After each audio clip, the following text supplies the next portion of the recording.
ഈശോ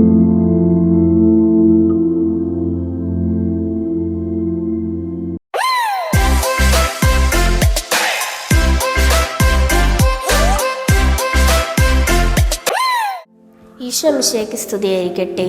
വിശുദ്ധ കുരിശ് ഒരു പാഠശാല. ഒരു മനുഷ്യൻ തൻ്റെ ജീവിതത്തിൽ പഠിക്കേണ്ട എല്ലാ പാഠങ്ങളും ഉൾക്കൊണ്ട പാഠശാലയാണ് കാൽവരിയിലെ വിശുദ്ധ കുരിശ്. അതുകൊണ്ടാണ് കുരിശിനെ ക്രിസ്തുവിൻ്റെ അവസാനത്തെ വചനപീഠമായി ബിഷപ്പ് ഫുൾട്ടൺ ജേഷീൻ വാഴ്ത്തിയത്.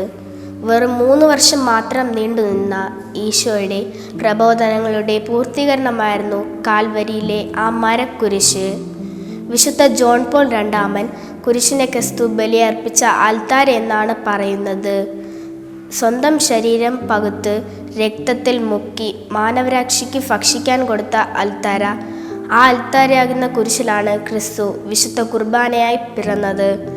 തൻ്റെ അവസാനത്തുള്ളി രക്തം വരെ മാനവരാശിക്ക് സമ്മാനമായി നൽകിയത്.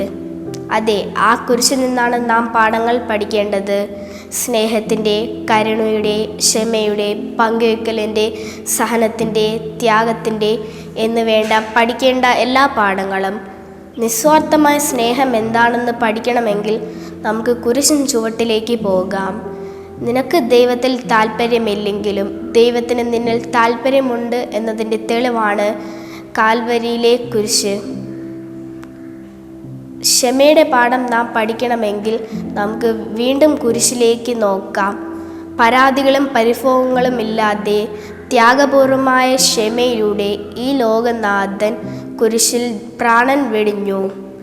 തനിക്ക് സ്വന്തമായി ഉണ്ടായിരുന്ന അമ്മയെപ്പോലും മാനവരാശിക്ക് സമ്മാനമായി നൽകി. പങ്കുവയ്ക്കലിൻ്റെ അവസാന വാക്ക് നമ്മെ പഠിപ്പിച്ചതാണ് ക്രിസ്തുവിൻ്റെ കുരിശ്. ആ കുരിശിലേക്ക് നമുക്ക് നമ്മുടെ ആത്മീയ നയനങ്ങൾ തുറക്കാം. നമ്മുടെ ദേഹവും ദേഹിയും മനഃശക്തിയും ചിന്തയും എല്ലാം നമുക്ക് കുരിശിൻ ചുവട്ടിലേക്ക് സമർപ്പിക്കാം. അതിനാൽ ദൈവം നമ്മെ അനുഗ്രഹിക്കട്ടെ. ആമേൻ.